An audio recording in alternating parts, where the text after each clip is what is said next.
It wasn't an isolated case or two, an accident or oversight. It was government-sanctioned, systematic, ordered. There were manuals, instructions on how to inflict pain. It's not a secret. In the immediate aftermath of 9/11, we tortured some folks.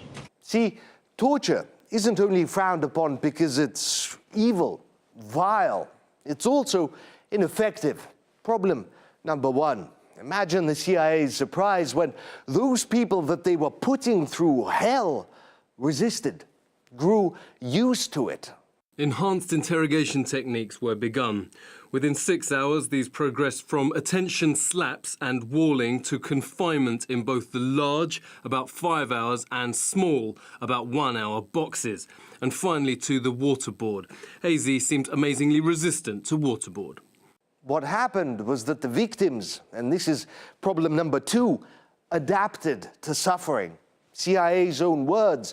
The prisoners began to see certain torture procedures as escape, a break from other harsher measures. What a conundrum, huh?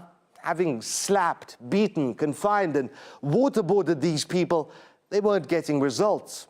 So they opted for something new, something like a truth serum. Problem was, and this is problem number three, seriously illegal. There were at least two legal obstacles: a prohibition against medical experimentation on prisoners and a ban on interrogational use of mind-altering drugs. The question became moot, since the legal department did not want to raise another issue with the Department of Justice.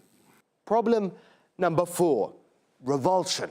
CIA tortures, according to the torturers themselves, the doctors, others who were present, were horrendous to watch. The whole experience, responsible medical officer added, was visually and psychologically very uncomfortable for all those witnessing it.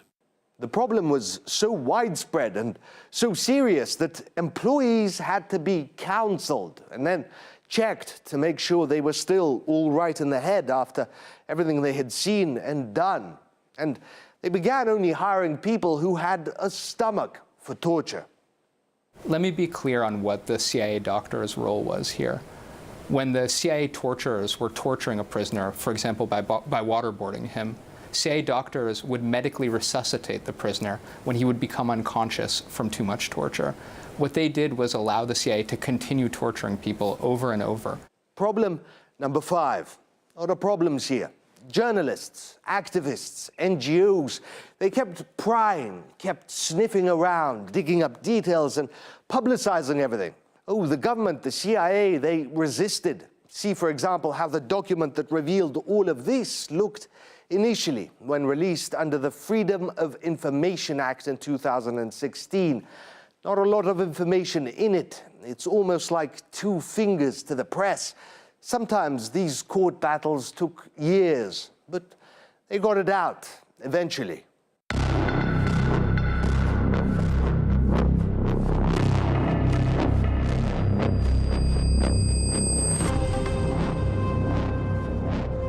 Ancient history, you might say. We knew most of this. Plus, it happened in the early 2000s. Lessons have been learned, and this torture will never happen again. You think?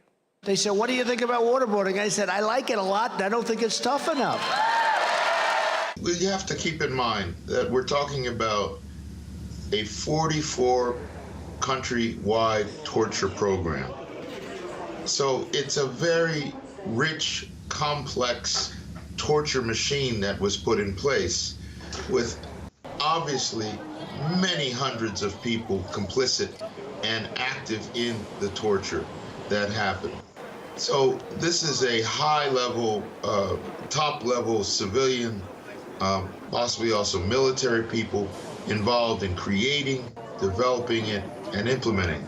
Seems to me a shift that maybe people in the CIA and in the federal government and the security organs, the people that are involved in this kind of thing, it's very possible that they believe this is a way to achieve their goals and bypass the label of torture. The concept of torture is to treat human beings as if they are less than human, less than animal, less than plant, that they are not even living creatures, that they are cogs in a wheel.